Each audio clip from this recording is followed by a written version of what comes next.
اعوذ باللہ من الشیطان الرجیم بسم اللہ الرحمن الرحیم۔ السلام علیکم سامعین حضرات، کل سماعت کیے تھے سورہ النساء کا صفحہ نمبر 180۔ آج انشاءاللہ سماعت کریں گے صفحہ نمبر 181۔ ایک بار درود پاک پڑھ لو۔ اللہم صلی علی سیدنا شفیعنا نبینا و حبیبنا مولانا محمد بارک وسلم، صلاۃ و سلام علیک سیدی یا رسول اللہ صلی اللہ تعالی علیہ وسلم۔ بسم اللہ الرحمن الرحیم، اللہ کے نام سے شروع جو نہایت مہربان رحم والا ہے۔ آگے اللہ تعالیٰ ارشاد فرماتا ہے فَإِذَا سَجَدُوا فَلْيَكُونُوا مِنْ وَرَائِكُمْ وَلْتَأْتِ طَائِفَةٌ أُخْرَى لَمْ يُصَلُّوا فَلْيُصَلُّوا مَعَكَ وَلْيَأْخُذُوا حِذْرَهُمْ وَأَسْلِحَتَهُمْ وَدَّ الَّذِينَ كَفَرُوا لَوْ تَغْفُلُونَ عَنْ أَسْلِحَتِكُمْ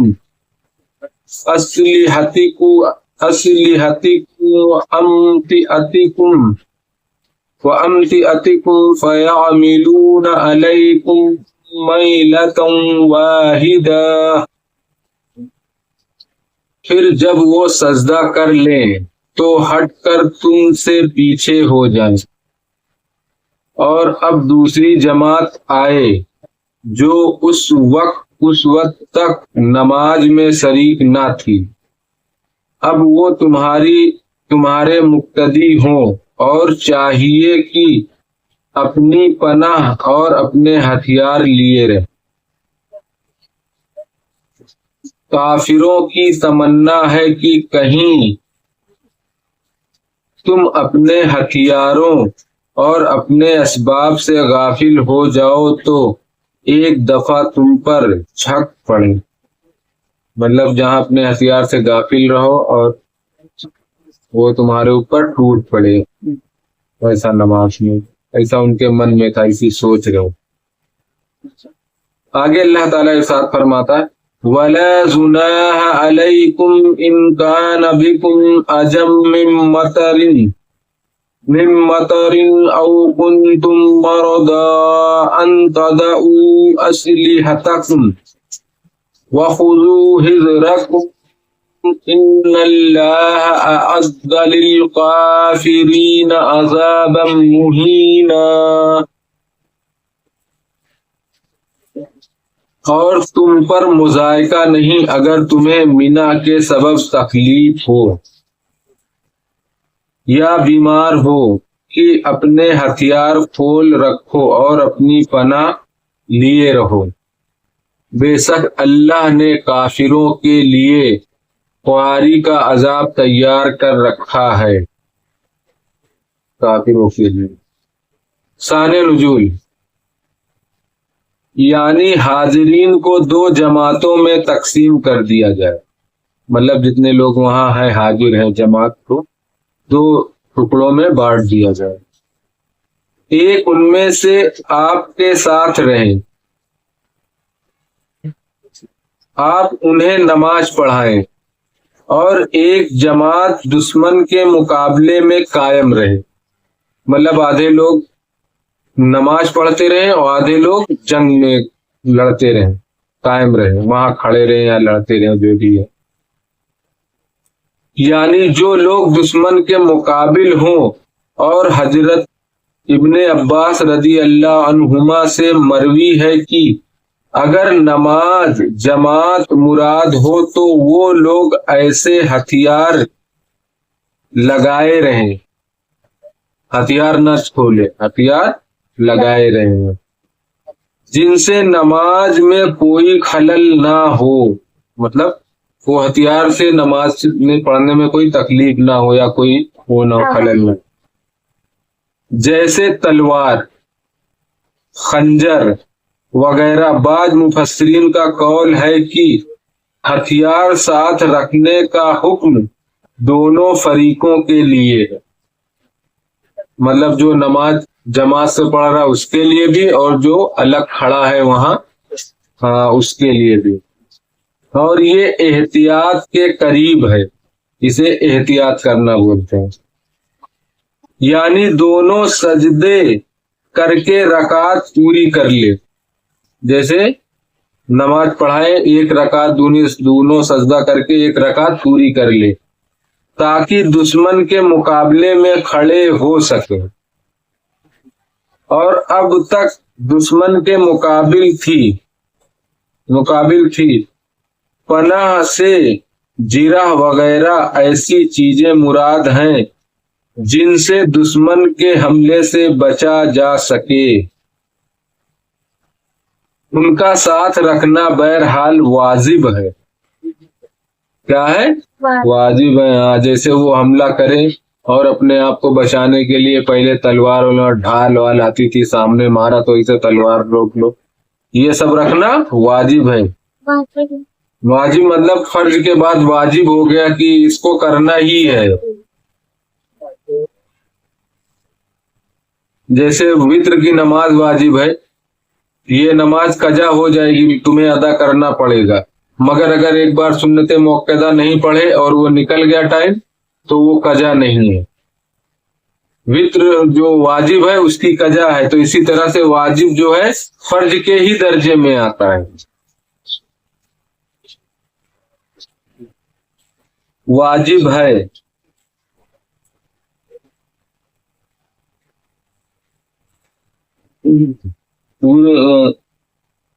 واجب ہے جیسا کہ قریب ہی ارشاد ہوگا، وَخُذُوا حِذْرَكُمْ، اور ہتھیار ساتھ رکھنا مستحب ہے، مطلب ہتھیار ساتھ میں رکھنا مستحب ہے۔ نماز خوف کا مختصر طریقہ یہ ہے کہ وہ نماز جیسے نماز خوف، جیسے کوئی لڑائی ہو رہی، جنگ ہو رہی ہے، تو وہاں پہ بھی نماز نہیں معاف ہے، وہاں پہ بھی تمہیں نماز ادا کرنا ہے، مگر اس نماز کا نام کیا ہے؟ نماز خوف۔ مختصر طریقہ مطلب ہلکا سا جو طریقہ ہوتا ہے مختصر، وہ طریقہ ہے کہ پہلی جماعت امام کے ساتھ 1 رکعت پوری کر کے دشمن کے مقابل جائے۔ امام جب قرات کراتا ہے، نماز پڑھاتا ہے، تو وہ 1 رکعت پڑھ کے جائے، اور دوسری جماعت جو دشمن کے مقابل کھڑی تھی وہ آ کر امام کے ساتھ دوسری رکعت پڑھے۔ ایک ہی رکعت کو پڑھ لیا، پھر چلا جائے وہاں، پھر جو وہاں اس کے دشمن کے سامنے کھڑے تھے وہ لوگ آئے، پھر وہ دوسری رکعت پڑھے۔ یہ لوگ 1 رکعت پڑھ کے چلے گئے، اب وہ لوگ آئے دوسری رکعت کے طرف، امام صاحب وہیں رہیں گے۔ پھر دوسری رکعت پھر فقط امام سلام پھیرے اور پہلی جماعت آ کر دوسری رکعت بغیر قرات کے پڑھے اور سلام پھیر دے، اور دشمن کے مقابل چلی جائے۔ پھر دوسری جماعت اپنی جگہ آ کر 1 رکعت جو باقی رہی تھی اس کو قرات کے ساتھ پورا کر کے سلام پھیرے۔ وہ آئے، پھر وہ خود بھی قرات کر کے پھر سلام پھیر دے، کیونکہ یہ لوگ مسبوق ہیں، اور پہلی لاحق حضرت ابن مسعود رضی اللہ عنہ سے سید عالم صلی اللہ علیہ وسلم کا اسی طرح نماز خوف ادا فرمانا مروی ہے۔ یہ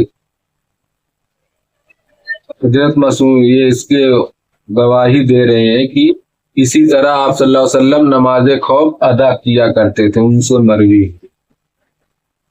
حضور کے بعد بھی نماز خوف صحابہ پڑھتے رہے، آپ صلی اللہ علیہ وسلم کے بعد بھی صحابہ اس پر عمل کرتے رہے، اور ایسی ٹائم آتی تھی تو ایسی نماز پڑھتے رہے۔ حالت خوف میں دشمن کے مقابل اس اہتمام کے ساتھ نماز ادا کرنے سے معلوم ہوتا ہے کہ جماعت کس قدر ضروری ہے۔ سمجھے؟ جماعت سے نماز پڑھنا کس قدر ضروری ہے۔ جماعت تو بھی نہیں چھوڑ سکتے تھے جب جنگ ہو رہی تھی تب بھی، اور یہاں تو بیٹھے بیٹھے جماعت چھوڑ دیتے ہیں، لیٹ سے پہنچتے ہیں، نماز ہو چکی رہتی ہے یا 1-2 رکعت نکل گئی رہتی ہے، نہیں تو بہت تگڑی تاکید ہے، جماعت سے ہی نماز ادا کرو، جب تک کوئی ایسی پریشانی نہ آ جائے کہ تم نہیں پہنچ پاؤ گے یا کوئی مصیبت آ جائے۔ تمہارے کو بول رہا ہوں، کیونکہ وہ لوگ تھوڑی لڑکیاں مسجد میں جاتی ہیں، لڑکوں کا یہی تو معلوم ہوتا ہے جماعت کس قدر ضروری ہے، جماعت جان بوجھ کے نہیں چھوڑنے کا۔ مسائل: حالت سفر میں اگر صورت خوف پیش آئے تو اس کا یہ بیان ہوا، لیکن اگر مقیم کو ایسی حالت پیش آئے تو وہ 4 رکعت والی نمازوں میں ہر جماعت کو 2 رکعت پڑھائے۔ مطلب یہ تو سفر کا حساب تھا، مگر اگر جو جہاں رہتے ہیں وہیں پہ ایسا کچھ خوف ہے، کچھ ہوا تو پھر 2 رکعت پڑھائے۔ اور 3 رکعت والی نماز میں پہلی جماعت کو 2 رکعت اور دوسری کو 1 ہی پڑھائے، 1 ہی رکعت۔ شان نزول: نبی کریم صلی اللہ علیہ وسلم غزوہ ذات الرقاع سے جب فارغ ہوئے اور دشمن کے بہت آدمیوں کو گرفتار کیے، جب جنگ ہوئے جیت گئے اور پھر دشمنوں کے بہت سارے آدمیوں کو گرفتار کیا گیا، اور اموال غنیمت ہاتھ آئی، اور بہت سارا مال بھی ہاتھ آیا، اور کوئی دشمن مقابل باقی نہ رہا، کوئی بھی دشمن مقابلہ کرنے کی ہمت نہیں رکھا، تو حضور صلی اللہ علیہ وسلم قضائے حاجت کے لیے جنگل میں تنہا تشریف لے گئے۔